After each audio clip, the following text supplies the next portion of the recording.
Hello students, today we will look on one of the chapter of module 4, that is virtual memory management. Myself Sunanda Brother.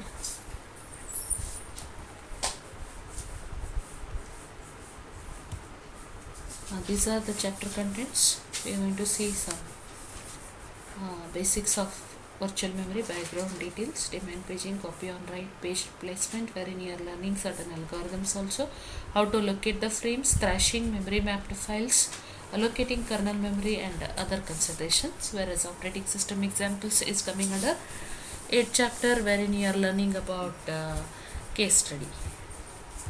8th module I mean to say. These are all the objectives. Let me go for the basic background needed.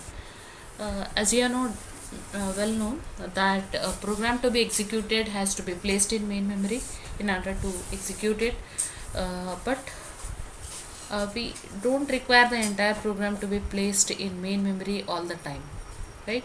So what we can do is only consider entire program code need not have to be there at the same time for the execution purpose. So what we can do is consider the ability to execute partially loaded program. So each program takes lesser memory while running more programs. This will give you the benefits of you can run more programs at the same time, which leads to a increased CPU utilization and good throughput with no increase in response time or turnaround time. So less IO is needed to load or swap programs into memory. Each user program runs in turn faster. So virtual memory is separation of user logical memory from physical memory. Only a part of the program needs to be in the main memory for execution. Logical address space can therefore be much larger than the physical address space. It is not same as the actual memory which is utilized as a main memory. It allows address space to be shared by several processes and allows more efficient process creations, more programs running concurrently as it is requiring less main memory, less IO needed to load or swap the processes. Virtual address space is a logical weave of how a process is stored in memory. Usually it always starts with 0. Imagining that the address locations are being allocated contiguously. It can be virtual memory can be implemented by two of the ways. One is demand paging and demand segmentation. We have already seen in main memory management what is paging and what is segmentation. Now we are going to look into this demand paging and demand segmentation are the concepts used by virtual memory. Any of this chapter is somewhat related to main memory management. That's why I had taken it immediately after main memory management, whereas still we are left out with one chapter in the third module, that is deadlock, that we will see later. So here you can make an observation that these are the all the pages are stored in virtual memory. It is mapped to certain pages on the physical memory. Some of them are taken from stored inside the virtual memory, which can be swapped in and out at any time it is required. So virtual address space, here is how we can make use of a virtual address space. You can see there is hardly any change. We can maximize the address space use here, whichever is required, right? So pages can be shared during fork, that is during process creation. Shared memory mapping, shared memory can be established by mapping the pages read write into virtual address space. Let us look into a concept of shared library. As you can observe here, shared library will be having a shared pages which is shared by more than two processes. So no much new thing in this. Demand paging. What is the concept of demand paging? The pages are brought into the memory on demand only.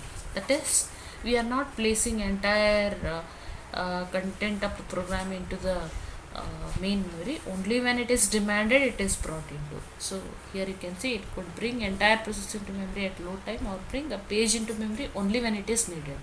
So the advantage of this is less IO is needed, no unnecessary IO, less memory is needed because we are loading only a part of the program which is needed, faster response, as the memory requirement is lesser, more programs can be executed also, more users can give their program assignments. Similar to paging system with the swapping here, as you can see, whenever it is needed it is swapped in. When that particular pages are not needed, they are swapped out of the main memory to the reserved secondary storage that we call as some portion of the reserved memory that we call as a virtual memory.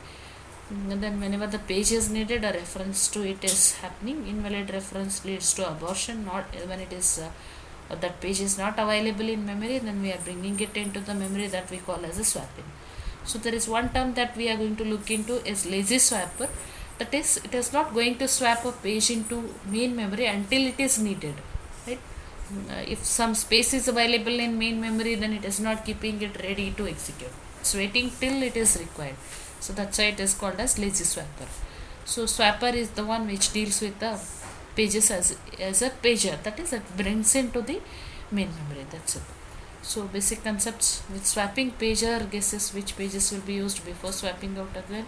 Instead, pager brings in only those pages into memory. How to determine that set of pages, that we are using some page replacement algorithms. If pages are needed are already there in the memory, then no need of demand paging. No, it can be utilized from the main memory itself. Yeah, similar to paging, we are attaching a valid invalid bit to have the protection in order to indicate it is a memory resident and is valid. P is set when it is not in memory. I is set in order to know that whether it is in memory or not.